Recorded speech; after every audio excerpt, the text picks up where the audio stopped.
పూర్తి వివరాలకు చదవండి రేపటి అక్షర శిల్పం దినపత్రికలో.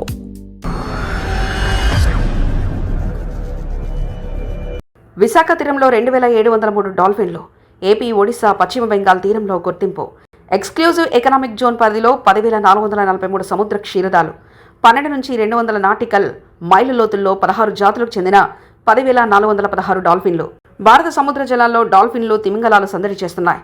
1 కాదు, 2 కాదు, ఏకంగా 16 జాతులకు చెందిన డాల్ఫిన్లున్నట్లు భారత మత్స్య పరిశోధన సంస్థ నిర్వహిస్తున్న సర్వేలో వెల్లడింది. ప్రధానమంత్రి మత్స్య సంపద యోజన పథకం కింద సర్వే బేసెస్లో నిర్వహించిన సర్వేలో సముద్ర క్షీరదాల గురించి ఆసక్తికరమైన విషయాలు వెల్లడయ్యాయి. ఏపీ, ఒడిశా, పశ్చిమ బెంగాల్ సముద్ర జిల్లాల్లో 2703 డాల్ఫిన్లున్నట్లు లెక్క తేలింది. వీటిని సంరక్షించేందుకు అనుసరించాల్సిన అంశాలపై ఎఫ్ఎస్ఐ శోధన చేస్తుంది. సముద్ర మత్స్య ఉత్పత్తుల ఎగుమతిలో భారత్ గణనీయ వృద్ధి సాధిస్తుంది. 2022-23 సంవత్సరంలో మొత్తం 43,135.58 కోట్ల విలువైన 7,11,099 మెట్రిక్ టన్నుల రొయ్యలు ఎగుమతి జరగగా, ఇందులో అతిపెద్ద మార్కెట్ కలిగిన అగ్రరాజ్యం అమెరికా 2,75,602 మెట్రిక్ టన్నులు దిగుమతి చేసుకోవడం విశేషం. 2024-25లో 3,11,948 మెట్రిక్ టన్నులు యుఎస్కు ఎగుమతైంది.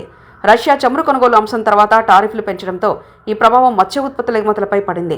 అంతకుముందు అమెరికా వాణిజ్య విభాగం మెరైన్ మమాల్ ప్రొడక్షన్ యాక్ట్ కింద షరతులు విధించింది. మత్స్య సంపద సేకరించే క్రమంలో సముద్రంలో ఉన్న క్షీరదాలకు ముప్పు వాటిల్లే ప్రయత్నం జరగడం లేదన్న విషయాన్ని ధృవీకరించాలని కేంద్ర ప్రభుత్వాన్ని కోరింది.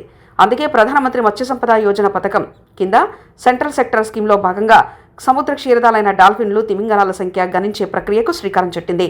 దేశవ్యాప్తంగా ఉన్న 7,516.6 కిలోమీటర్ల పొడవైన కోస్టల్ లైన్ వెంబడి సర్వే ప్రారంభించారు. సంస్థ పరిశోధన నౌకలైన మత్స్యశికారి, మత్స్యదర్శినితో పాటు వివిధ సర్వే నౌకలతో మొదలైన గణనలో పలు అంశాలను ఇప్పటివరకు శోధించారు. ముఖ్యంగా సముద్ర జలాల పరిధిలో ఎక్స్క్లూజివ్ ఎకనామిక్ జోన్ 12 నుంచి 200 నాటికల్ మైల్స్ లోతులో భారత సాగర జలాల్లో ఇప్పటివరకు 10,443 సముద్ర క్షీరదాలు ఉన్నట్లు గుర్తించారు. ఇందులో 16 జాతులకు చెందిన 10,416 డాల్ఫిన్లు ఉండగా 4 జాతులకు చెందిన 27 తిమింగలాలు ఉన్నట్లు తేలింది. రూసోస్ డాల్ఫిన్స్లు, bottle nose dolphins, common dolphin, pantropical spotted తదితర డాల్ఫిన్లు ఉన్నట్లు గుర్తించారు. విశాఖ రీజనల్ పరిధిలో 2,703 డాల్ఫిన్లు, ఎఫ్ఎస్ఐ విశాఖపట్నం రీజనల్ పరిధిలో మత్స్య శికారి, మత్స్యదర్శిని సర్వే వెసల్స్ ద్వారా సర్వే జరిగింది. ఏపీ, ఒడిశా, పశ్చిమ బెంగాల్ రాష్ట్రంలోని ఈఈజెడ్ పరిధిలో సర్వే చేపట్టారు. 30 నుంచి 3,749 మీటర్ల లోతు వరకు నిర్వహించిన పరిశోధనలో 2,703 డాల్ఫిన్లు, 4 తిమింగలాలు గుర్తించారు. ఇందులో ఎక్కువగా రీసోస్ డాల్ఫిన్లు ఉన్నట్లు తేలింది. 2025 వరకు సర్వే నిర్వహించి పూర్తిస్థాయి నివేదికను సిద్ధం చేసి యుఎస్కు అందించాలని భావించారు. అయితే ప్రస్తుతం ఇరు దేశాల మధ్య వ్యాపార బంధాలు అంత ఆశాజనంగా లేకపోవడంతో ఆ నివేదిక ఏమైందనేది సస్పెన్స్గా మారింది. ఇదిలా ఉంటే మత్స్యకారులు చేపవేటకు వెళ్లే సమయంలో సముద్ర క్షీరదాలు వలలకు యాదృచ్ఛికంగా చిక్కుకుపోయి మృత్యువాత పడుతున్నాయి.